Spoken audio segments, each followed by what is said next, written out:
I request Ms. Pooja Kumari, Advocate, to welcome Sri Sanjeev Kumar, retired DSJS.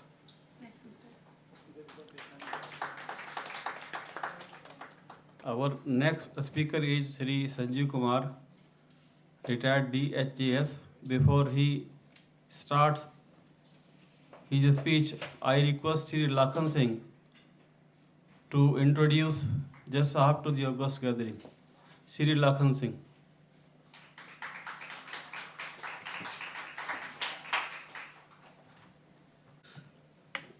मंच पर उपस्थित तमाम senior साथी और तमाम जो इस सभा में सभी साथी उपस्थित हुए, उन सबको मेरा क्रांतिकारी जय भीम।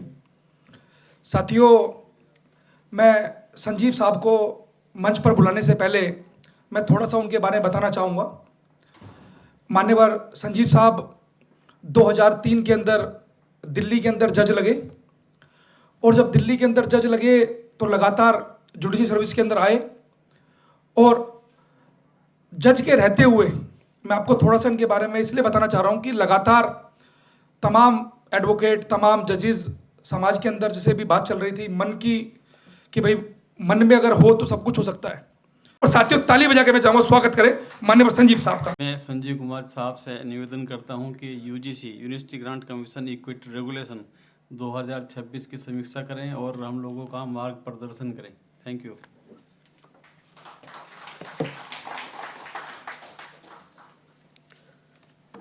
जय भीम, नमस्कार। लाखन जी हमारे साथी हैं, बहुत तारीफ करके चले गए। मैं बस इतना बताना चाहता हूं क्योंकि समय बहुत हो चुका है कि UGC equity regulation 2026 and analysis, ये मेरा टॉपिक है। यूजीसी रेगुलेशन ये 13 जनवरी 2026 को नोटिफाई होता है। यूजीसी आप जानते हैं, मैडम बैठी हुई है, यूजीसी में बहुत बड़े पद पर रही हैं। यूनिवर्सिटी ग्रांट कमीशन एक रेगुलेशन जो था वो, पर इसका पूरा नाम है, वो बड़ा इंपॉर्टेंट है, university grant commission promotion of equity in higher education institution regulation 2026। तो इक्विटी को बढ़ावा देने के लिए यूनिवर्सिटीज़ के कॉलेजों में इस रेगुलेशन को लाया गया था।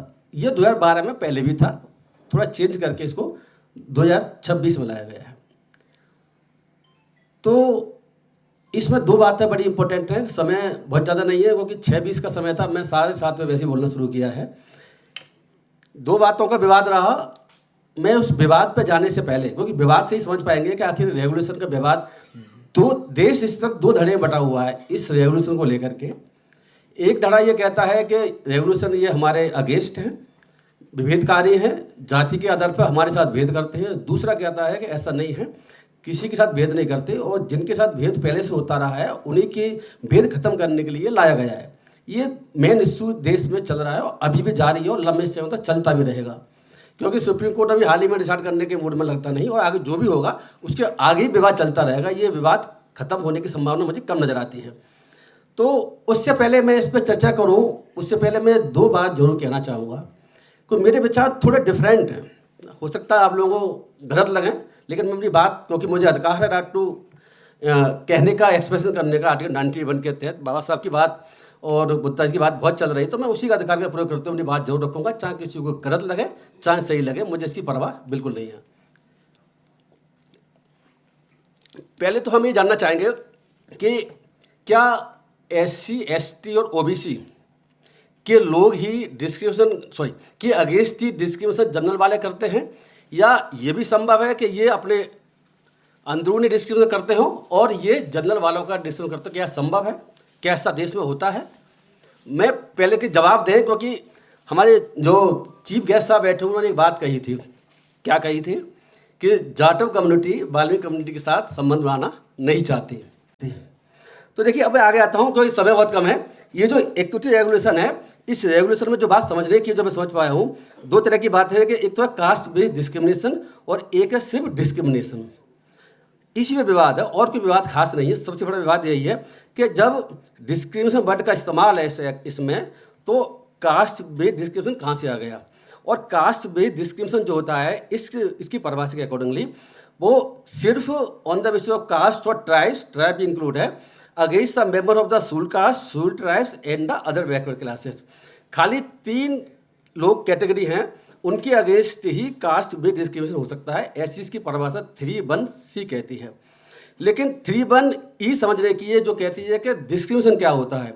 अभी था कास्ट बेस्ड डिस्क्रिमिनेशन, वो कहता है कि डिस्क्रिमिनेशन कास्ट के आधार पर भी कोई किसी के साथ कर सकता है। ये जो डिस्क्रिमिनेशन कहता है कि discrimination on the basis of caste, वो कोई भी कर सकता है, किसी के साथ भी कर सकता है। यहाँ स्टेक होल्डर वर्ड का इस्तेमाल against the any stakeholder और group of stakeholders which are incompatible with the human originality. तो सवाल ये था कि इसमें सुप्रीम कोर्ट में जब केस गया तो सुप्रीम कोर्ट में यही रहा कि भाई जब आपने कास्ट बेस्ड डिस्क्रिमिनेशन में क्यों जोड़ दिया, जब डिस्क्रिमिनेशन की परिभाषा पहले से बहुत वाइड है, जिसमें कोई किसी के साथ कर सकता है, SC ST OBC का कंसेप्ट नहीं है। तो ये थोड़ी प्रॉब्लमेटिक है, दोनों को कैसे देखा जाए। हम अगर लीगली हिसाब से देख के चलें तो परिभाषा है caste based discrimination inverted comma के अंदर, और डिस्क्रिमिनेशन में on the basis of caste ये विचार का प्रश्न है कि यहाँ जो कास्ट है वो कास्ट वही है जो कास्ट बेस्ड डिस्क्रिमिनेशन परिभाषा, ये भी ये सुप्रीम कोर्ट तय करेगा, वो अलग बात होगी। दूसरी बात एक और भी इसमें जो मैं बताना चाहता हूँ, उसके बाद जल्दी अपनी बात खत्म करूँगा, वो है इक्विटी कमेटी। इक्विटी कमेटी के बारे में भी तरह तरह की धारणाएं देखने को मिली। मैं तो इस पर भी आश्चर्यचकित था कि जो नेशनल चैनल्स हैं हमारे देश के, वो चैनल भी उल्टी बात कह रहे हैं, उल्टी सीधी बात कह रहे हैं। वो इक्विटी की कंपोजिशन और तरीके से है, वो कह रहे हैं कि इसमें तो SC ST OBC के लोग रहेंगे, जनरल वाला तो उसमें रहेगा नहीं। ऐसा कहीं भी नहीं है, उसमें ऐसा कुछ भी नहीं है। उसमें सिर्फ इतना है SC ST OBC का रिप्रेजेंटेशन होगा। हो सकता है एक ही बंदा तीनों खड़ा कर दे या 3 कर दे, 9 इसमें शायद इसमें 1 मिनट 10 हैं इसमें टोटल, 10 में से 3 मैक्सिमम हो सकते हैं, तो SC ST OBC हो सकते हैं, या तीनों को एक ग्रुप करके एक भी हो सकता है। लेकिन वहाँ वो उल्टी बात फैला रहे हैं देश में कि भाई इसमें तो SC ST OBC के लोग ही होंगे और जनरल का लोग उसमें कोई भी नहीं होगा, ऐसा उनका कहना है। देखिए इसमें अब आगे बढ़ते हैं कि जो 2 चीज़ें हैं, मैं इस बात का मानने वाला हूँ, आप मैंने पहले भी कह दिया है कि आप मेरी बात से सहमत हो ना सहमत हो। मैंने डिस्ट्रिक्ट जज की कहानी बताई, सर ने भी जो है कास्ट के बीच में ही SC ST के बीच में जो डिस्क्रिमिनेशन कर रहे हैं वो भी बात बताई। तो ये जो अनटचेबिलिटी का कंसेप्ट है डिस्क्रिमिनेशन का, इतना कॉम्प्लेक्स है, इसे समझना आसान नहीं है। और इसे समझने के लिए आप लोगों को यहाँ संविधान की बात बहुत चल रही है, आर्टिकल 17 की व्याख्या देखनी पड़ेगी।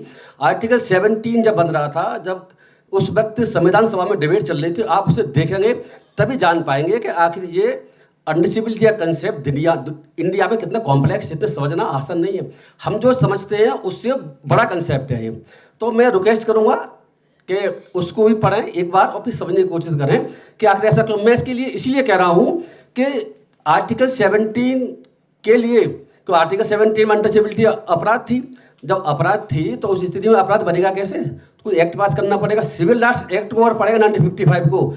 उसमें एक भी 7 सेक्शन है करीब जो ऑफिस में आते हैं, एक भी सेक्शन में कास्ट का जिक्र नहीं है। वो अनटचेबिलिटी को एडिट करने के लिए ऑफिस बना रहा है जो एक्ट 1955 में, उसमें सिर्फ एक ही वर्ड, एक ही जो 8-7 सेक्शन 7 है, भूल रहा हूँ, सेक्शन 7 का 6 पार्टों में, उसमें एक पार्ट में कास्ट का जिक्र, बाकी पार्ट में कास्ट का ही जिक्र नहीं है। तो वो जो लोग उस वक्त जो थे बाबा साहब उस समय थे 1955 में जब एक्ट ये बना था। अब बाद में 89 में SC एक्ट आया हो तो इसमें SC और ST हो गया। तो इसमें मैं डिटेल में जानना नहीं चाहूँगा। देखिए ऐसा है, सुप्रीम कोर्ट में केस चल रहा है। सुप्रीम कोर्ट में लाखन जी हमारे साथी ने बताया कि मैंने इंटरव्यू एप्लीकेशन लगा रखी है पहले से, वो चल रही है, वो भी उसमें पेंडिंग है। और हमारा मानना ये है कि हमें ऐसा होना चाहिए, अगर कोई भी किसी के साथ भेदभाव कर रहा है तो उसको उस दायरे में आना चाहिए, कर रहा है तो, नहीं कर रहा है तो बिल्कुल नहीं होना चाहिए। इसके साथ मेरी बात खत्म होना। Thank you very much.